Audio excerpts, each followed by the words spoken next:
Ladies and gentlemen, boys and girls, it's Diego with the beautiful Karina, my lovely prometida. And we are waiting for our K1 visa to get adjudicated at the service center in California. Our NOA1 letter is dated April 18th, 2022. And I personally live in the Panhandle of Florida near Pensacola, north of Navarre Beach, and Karina and I will get married on Navarre Beach as soon as this visa process is complete. It's a long wait, but that's a process. Now Karina, she is from Caracas, Venezuela, beautiful Venezuela, but she is a legal resident of Bogota, Colombia, South America. And this video is about the Selective service system. So if you are a impending K1, K2 immigrant to the United States of America, we welcome you, but there are some things that you have to do besides adjust your status when you get here. And there's certain age requirements that you have to meet. So come on along and I'll explain to you the Selective service system. U.S. immigrants, ladies and gentlemen, boys and girls, are required by congressional law to register with the Selective service system 30 days, listen up, 30 days after their 18th birthday or 30 days after their entry into the United States of America if they're between the ages of 18 and 25. Okay, so you got to be between 18 and 25 in order to make this registration successful, and this will avoid you all kinds of problems in the future if you are a guy.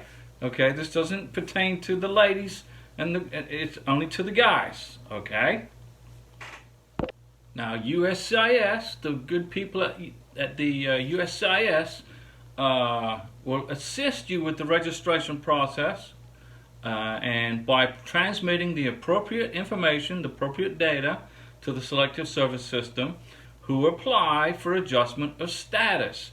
Okay, so this you know, if you don't register with Selective service, it's going to affect your immigration benefit that you've been given under the K1 or K2 visa process. So make sure you register for Selective service.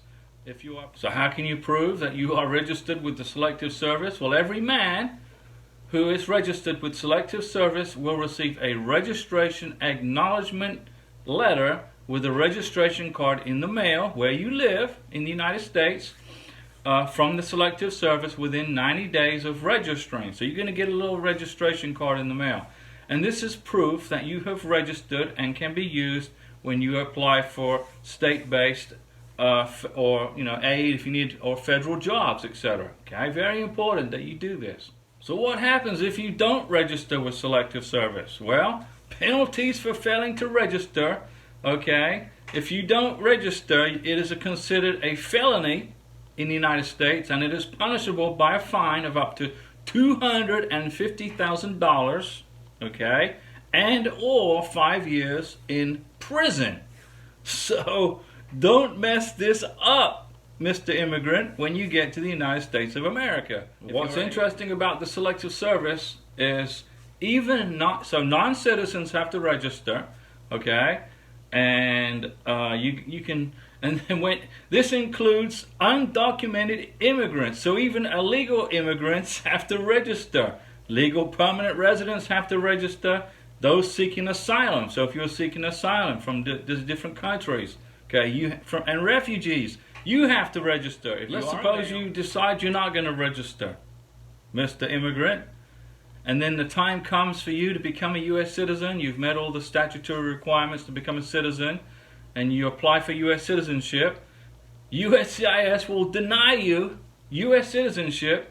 Your naturalization application will be flushed away, okay, if you have refused to register for Selective service or knowingly and willfully failed to register during the statutory period, which is within 30 days of when you turn 18 or when you enter the United States of America. So don't mess this up. Now, where can you register for Selective service, Mr. Immigrant? Well, you can register at the local post office in your town in America, or you can return a Selective service registration card filled out by mail, or you can go online and register at this website right here, okay?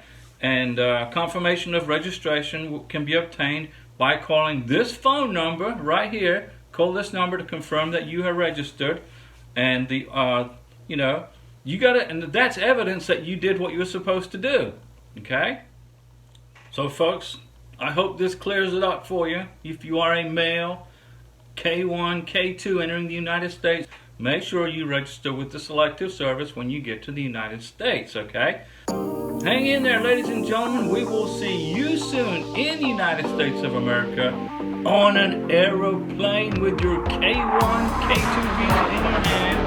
And we can't wait for that day. Don't forget, every Wednesday, Saturday, and Sunday at 5 p.m. Central Time, U.S. time, I will do a K1Visa live stream to help you through this process. I will help pull you over the finish line, ladies and gentlemen, boys and girls. And I will see you then. I'll be back.